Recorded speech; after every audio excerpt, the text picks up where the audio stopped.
करेंगे UK triple SC paper leak मामले की, जिसे लेकर सीएम पुष्कर सिंह धामी ने उच्च स्तरीय समीक्षा बैठक की और सीएम धामी ने गड़बड़ी वाली भर्तियां न सिर्फ रद्द करने के निर्देश दिए हैं बल्कि नए सिरे से चयन प्रक्रिया शुरू करने को भी कहा है। इतना ही नहीं, सीएम धामी ने दोषियों को चिन्हित कर उनकी गिरफ्तारी, अवैध संपत्ति जब्त करने, साथ ही गैंगस्टर एक्ट के तहत और PMALA के तहत कार्रवाई के निर्देश भी दे दिए हैं।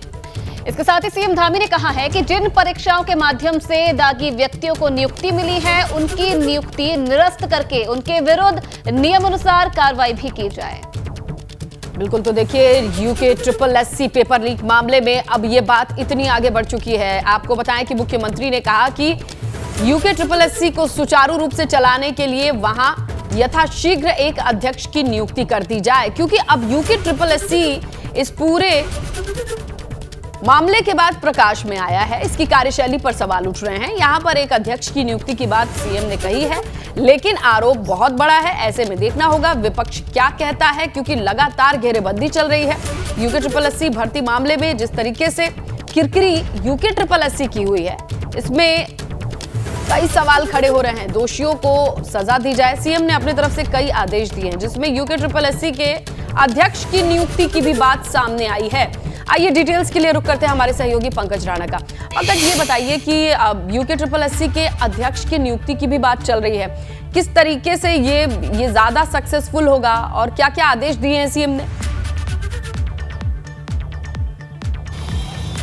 देखिए, इसमें तो यूके ट्रिपल एससी में अभी तक 23 लोगों की गिरफ्तारी हो चुकी है और एसआईटी अपनी पूरी तरह से इसमें जांच आगे बढ़ा रही है। लेकिन क्योंकि अभी भी जो सरगना है, जो पूरी तरह से मास्टरमाइंड है इसके, वो एसआईटी के गिरफ्त में नहीं आए हैं। इसलिए मुख्यमंत्री ने इसमें तेज़ी लाने के निर्देश दिए हैं कि इस पूरे मामले में तेज़ी लाई जाए और जो भी इसमें दोषी है उस पर उनको गिरफ्तार किया जाए। क्योंकि जो इसके अध्यक्ष थे SS राजू, वो पहले ही इस्तीफा दे चुके हैं। इस बात को लेकर कि आयोग पर जो प्रश्न चिन्ह खड़े हो रहे हैं उस पर पूरी तरह से उनका कहीं ना कहीं वो खुद ही अपनी से इस्तीफा देना चाहते हैं, तो इस्तीफा दे चुके हैं। आयोग में अध्यक्ष नहीं है और तकरीबन 8 परीक्षाएं आगामी दिनों में होने जा रही हैं और महत्वपूर्ण परीक्षाएं हैं। तो इसीलिए ये कहा गया है मुख्यमंत्री की ओर से कि अध्यक्ष की इसमें नियुक्ति कर दी जाए, ताकि जो परीक्षाएं हैं उनको सुचारू रूप से और बिल्कुल पारदर्शिता के हिसाब से आगे बढ़ाया जाए। लेकिन महत्वपूर्ण बात यह है कि जो परीक्षाएं पूर्व में हो चुकी है, उनमें 3 परीक्षाएं ऐसी हैं जो पूर्व में हुई थी। एक तो स्नातक की जो परीक्षाएं थी BPDO की, उसकी उनमें गड़बड़ी के आरोप लगे थे, उनको पूरी तरह से निरस्त करने के निर्देश दिए हैं। इसके साथ साथ ही फोरज गैस की भर्ती थी, उसमें भी एसआईटी जांच चल रही है, उनको भी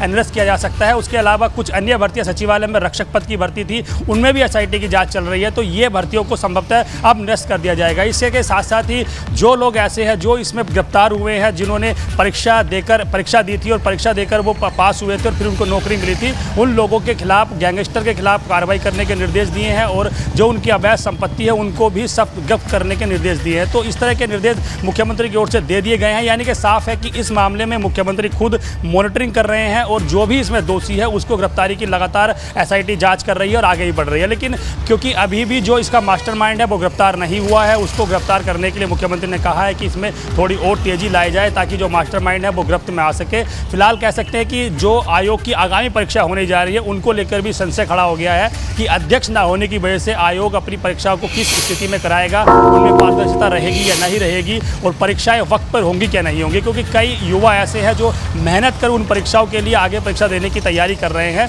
उन पर उनके भविष्य में भी सवाल खड़ा हो गया है और उसके साथ साथ ही आगामी जो परीक्षाएं होने जा रही हैं वो किस आधार पर की जाएगी, उसको लेकर भी कहीं ना कहीं तमाम तरह के सवाल खड़े हो गए हैं। क्योंकि तमाम छात्रों का भविष्य अधर में नहीं लटका रह सकता। एक नजीर जरूर पेश करनी है यूके ट्रिपल एससी में जितने लोग लिप्त रहे इस घोटाले को लेकर के, इस पूरे एक्टिविटी को लेकर के, उनको सजा दे, नजीर पेश करें। लेकिन हाँ, भर्तियां सुचारू रूप से चलती रहे, परीक्षाएं होती रहें, ये छात्रों के हित के लिए है। शुक्रिया पंकज तमाम जानकारी।